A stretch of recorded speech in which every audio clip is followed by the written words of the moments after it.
Assalamualaikum warahmatullahi wabarakatuh.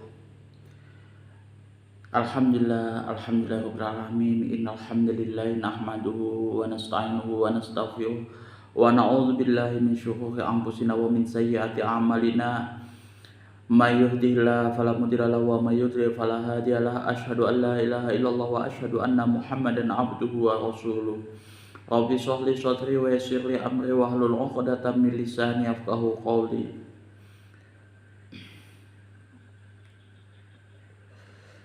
Amma ba'du.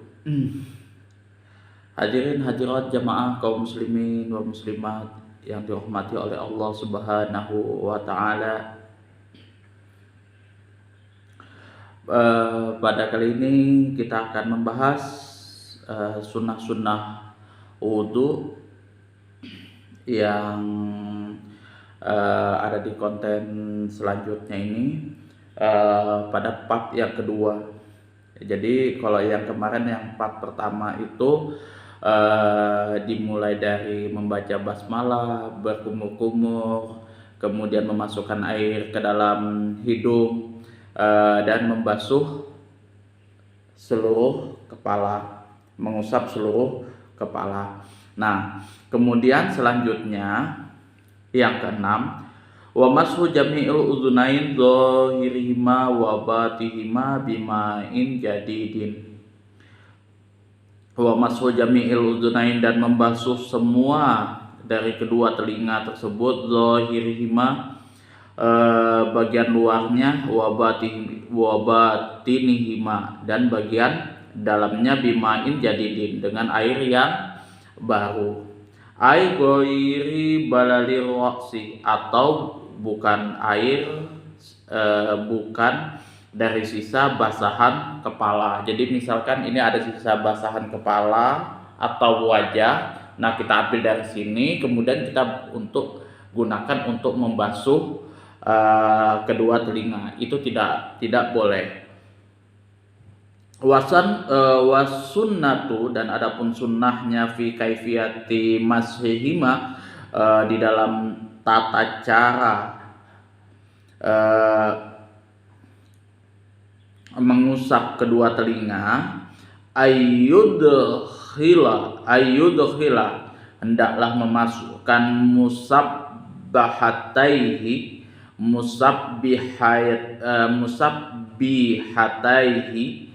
kedua telunjuk ini ya, memasukkan kedua telunjuk, fi simakhaihi, ke dalam kedua telinga, wa yudiruhuma, kemudian memutar kedua telunjuk tersebut, ala ma'atifi, pada lipatan-lipatan dalam telinga, wa yumiru, dan meratakan, ibhamaihi, kedua jempol. Nah, jadi setelah kita manukan seperti ini, kemudian diratakan ibhamaihi, dengan kedua jempol, ala zuhurihima, pada bagian luarnya, summa yulsiqa, kemudian dipertemukan dengan kedua telapak tangan seperti ini, dengan kedua telapak tangan. Jadi ditempelkan telinga tersebut dengan kedua telapak tangan yang sudah wahuma al-mablulatani, yang sudah dibasahi dengan air, bil uzunaini, dengan kedua telinga, al-izhariha, yang bagian luarnya. Jadi telapak tangan kita ini ditempelkan dengan kedua telinga yang bagian luarnya. Jadi telapak tangan yang tadi sudah kita basahin tadi, nah kita masukkan jari kita seperti ini, kemudian diputar dengan jempol, nah baru ditempelkan, di mana kedua telapak tangan yang sudah dibasah ini ditempelkan ke telinga yang bagian luarnya sini.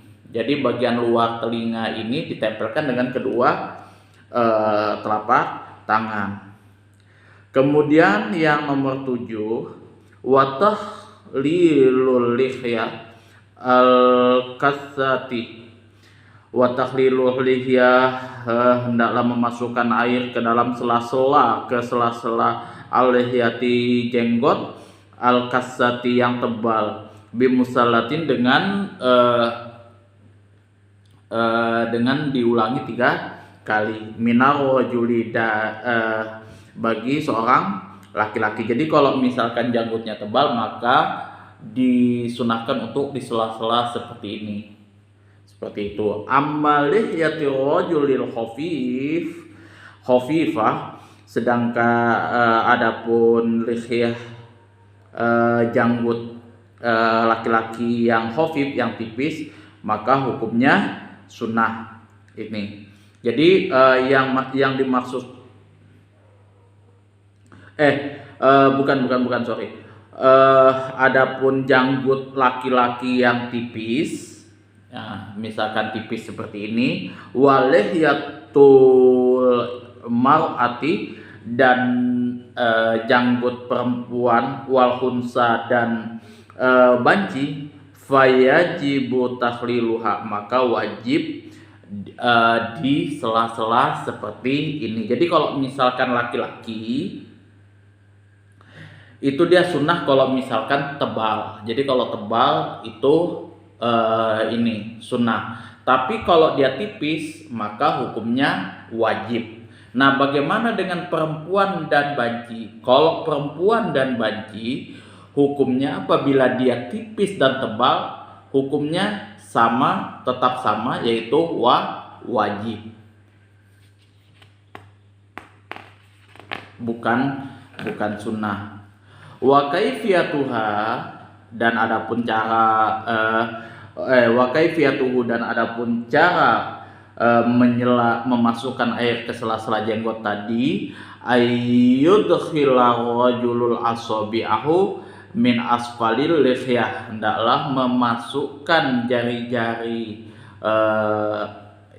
kita ini min asfalil lihyah, dari bagian bawah janggut. Jadi seperti ini kita menggosoknya, ya, menyela-nyelanya.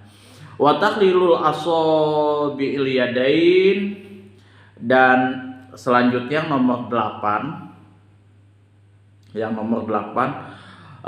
hendaklah wa tahlilul asabi'ul yadain, hendaklah memasukkan air ke sela-sela kaki. Yadain, ke sela-sela jari-jari tangan, warijlain, dan ke sela-sela jari kaki.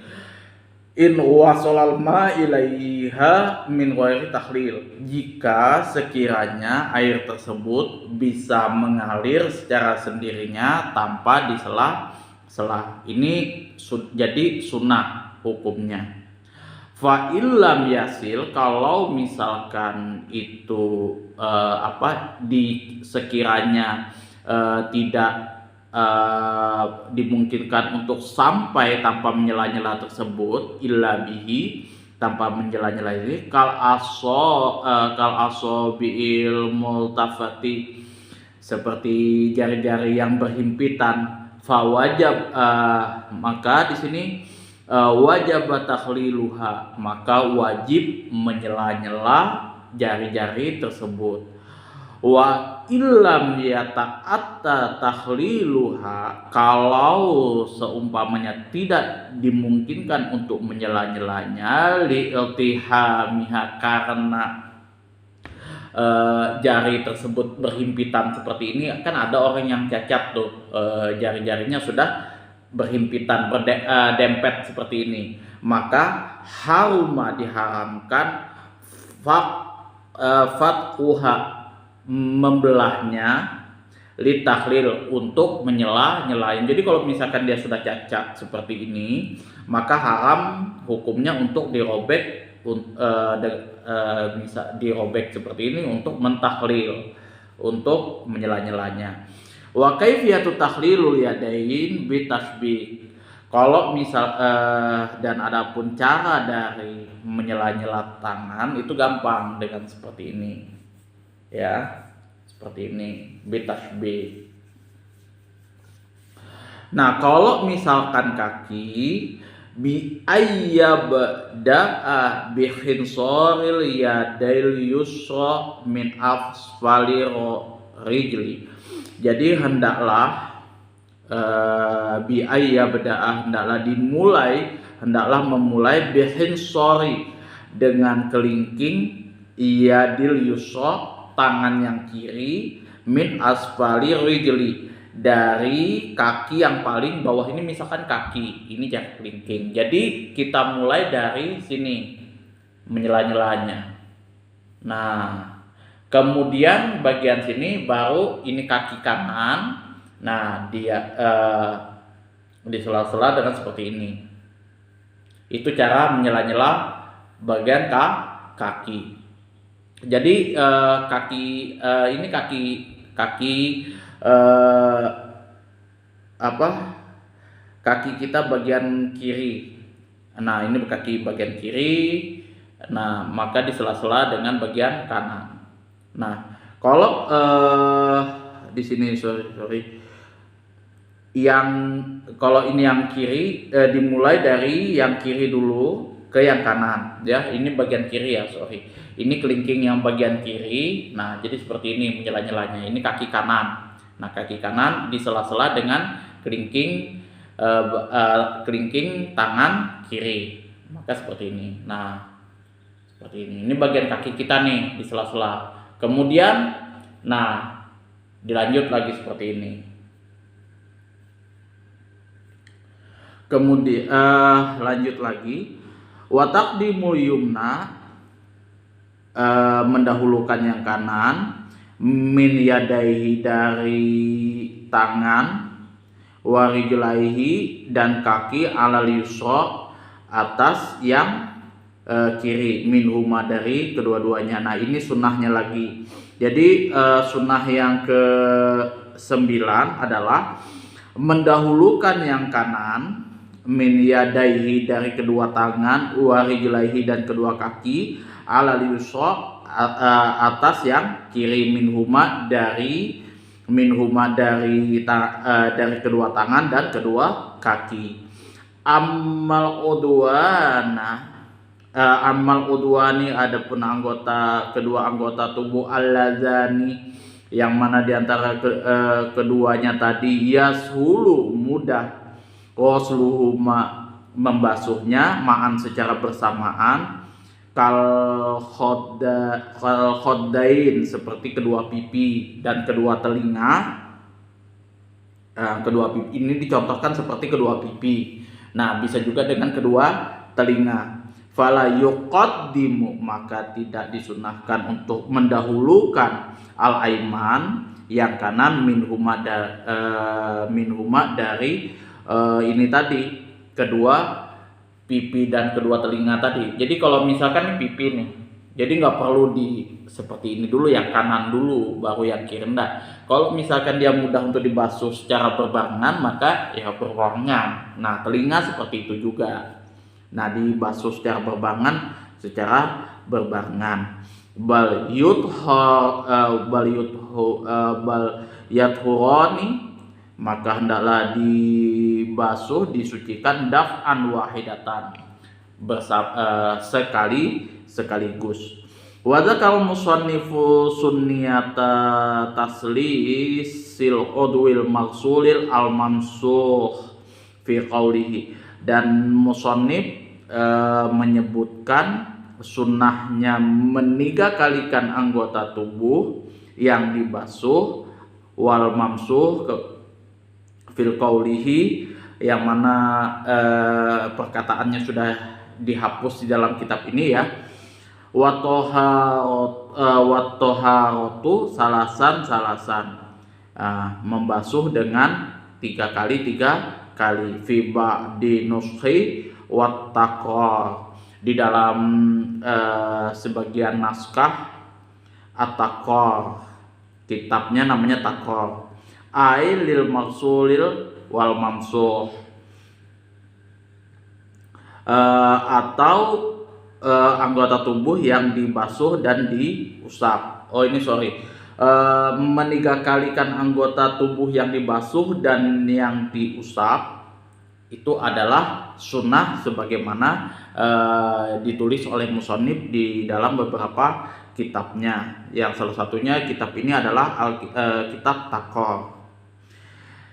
Nah, jadi kalau di sini nggak disebutkan meniga-kalikan membasuh atau mengusap anggota tubuh ke dalam sunnahnya.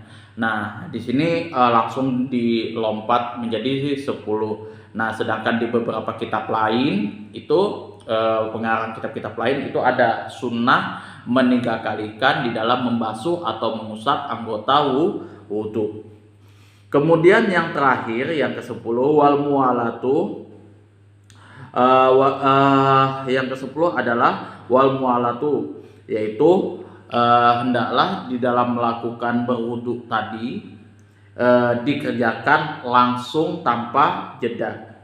Wa yu'abbiru anha, yang dimaksud dari al-mu'alah tadi, anha ini anil mu'alah, yang dimaksud dari mu'alah ini langsung tanpa jeda ini bit tatabu'i, sambung menyambung. Wahia, yang dimana maksud daripada sambung menyambung di sini al-mu'alah di sini sila agar jangan sampai jangan sampai terjadi bainal udwain, di antara kedua anggota yang sudah diusap tafriqan kasirun, terdapat jeda yang lama. Jadi misalkan nih kita membasuh telapak tangan nih, membasuh telapak tangan. Kemudian merokok dulu, mungkin santai dulu, baru kumur-kumur, habis itu dijeda lagi, baru ini. Nah, itu jangan sampai. Nah, jadi sunnahnya itu dikerjakan langsung sekaligus. Jadi mengusap tangan kayak gini, baru kumur-kumur, kemudian baru memasukkan air ke hidung, membasuh wajah. Nah, kemudian membasuh tangan, mengusap kepala, telinga, kemudian membasuh kaki. Dikerjakan langsung berurutan. Itu sunnahnya.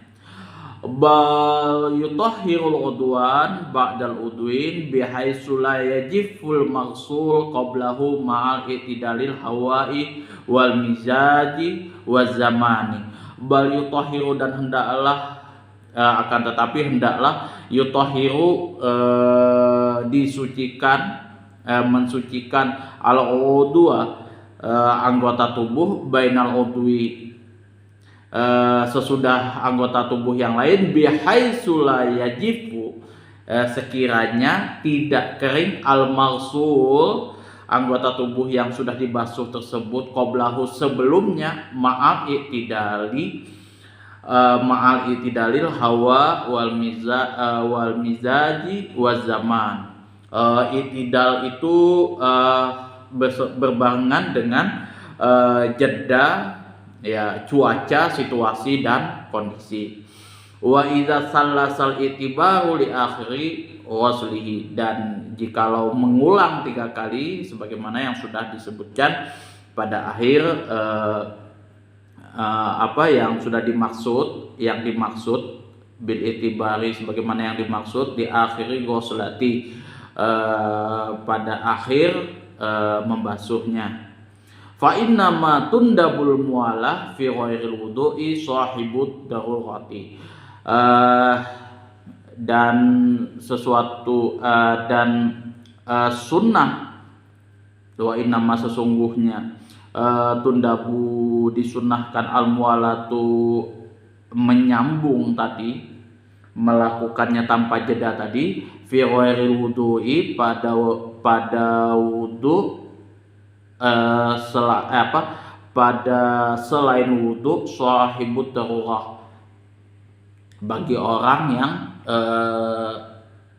dalam keadaan darurat, misalkan waktu sudah mepet seperti itu. Jadi hendaklah dilakukan langsung, itu sunnah. Kalau untuk orang yang tidak kepepet, misalkan yang tidak darurat, dalam keadaan darurat, itu dilakukan secara mualah, itu sunnah. Amma huwa sedangkan huwa sahibud darurah tadi, bagi orang yang yang terdapat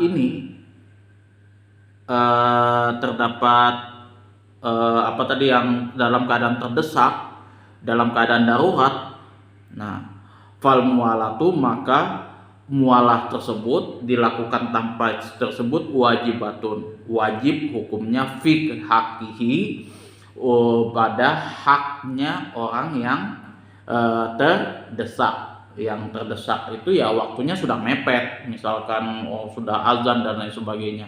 Nah, kalau misalkan dia waktunya masih panjang, masih longgar, itu mualah sunnah. Tapi kalau dia sudah mepet, waktu sholat, mungkin waktu dia darurat dan lain sebagainya, kayak gitu, dalam keadaan kondisi lain, maka mualah tersebut melakukan tanpa jeda hukumnya adalah wajib.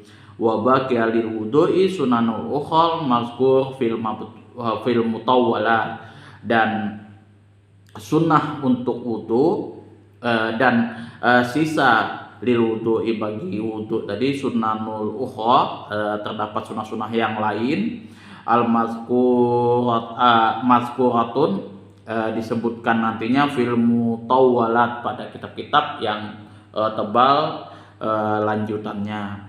Itu sunnah-sunnah yang lain nanti ada di dalam kitab, kalau tidak salah itu kitab Fathul Mu'in. Itu nanti kita dibahas di situ sunnah-sunnahnya, kemudian wajib-wajibnya, rukun-rukunnya, detail lebih jelimet lagi seperti itu. Itu kita nguras otak betul-betul di dalam kitab Fathul Mu'in. Kitab Fathul Mu'in itu kalau saya sih bukan dia pembahasannya yang rumit, tapi dia detail lagi. Kemudian nahwu dan shorobnya itu memang harus kita dalami betul-betul di situ, di dalam kitab Fathul Mu'in. Nah, beda dengan kitab Fathul Qorib, Kifayatul Ahyar, dan kitab-kitab lain, itu bahasanya kurang begitu jelimet, kurang begitu tinggi sastranya gitu. Kalau Fathul Mu'in itu kita harus menguasai betul yang namanya nahwu dan shorobnya, kemudian roji dan marju'nya seperti itu, yang domir kembalinya kemana kita harus tepat betul. Kalau tidak tepat, pengertiannya salah. Itu mungkin cukup sampai sekian apa yang bisa saya sampaikan. Kalau ada kesalahan kata-kata saya atau pembahasan ini nanti ada kekeliruan makna, kemudian cara baca dan lain sebagainya, mohon diingatkan di kolom komentar ya. Saya minta maaf kalau misalkan ada kata-kata saya yang menyinggung. Saya minta teman-teman untuk aktif kritis di dalam membahas ilmu fikih di setiap video saya. Jadi video yang saya upload dari yang pertama, mulai dari yang awal sampai yang terakhir, kalau mau dikritisi seperti itu. Saya lebih senang kalau misalkan video saya itu dikritisi kayak gitu secara ilmiah. Misalkan kok dalilnya seperti ini Ustaz, sedangkan saya punya dalilnya seperti ini. Nah, kita akan bahas bersama nantinya dalil-dalil Imam Syafi'i ini, dalil-dalil Imam Maliki seperti ini, dalil-dalil Imam Hambali dan Hanafi seperti itu. Jadi semua itu ada ruangnya masing-masing. Tidak bisa kita menyalahkan satu sama lain, itu tidak boleh. Kalau yang sekarang ini sudah ya sama-sama saling berbenturan lah itu, dan itu tidak boleh. Nah, pembahasan perbedaan di dalam suatu mazhab, kalau nanti di channel saya nanti ada dibahas, itu bukan berarti membenturkan mazhab satu dengan yang lain, tapi kita ingin mengulik ya, mengkepoin nih bahasanya mazhab yang lain. Kok ini mazhab ini dalilnya seperti apa sih, terus caranya seperti apa, terus dia seperti apa, untuk memperkaya wawasan kita sebenarnya. Jadi kalau perbedaan mazhab itu sebenarnya untuk memperkaya wawasan kita, bukan untuk mempertegang perbedaan, mempertegang perselisihan. Itu saja yang bisa saya sampaikan. Akhul kalam. Assalamualaikum warahmatullahi wabarakatuh.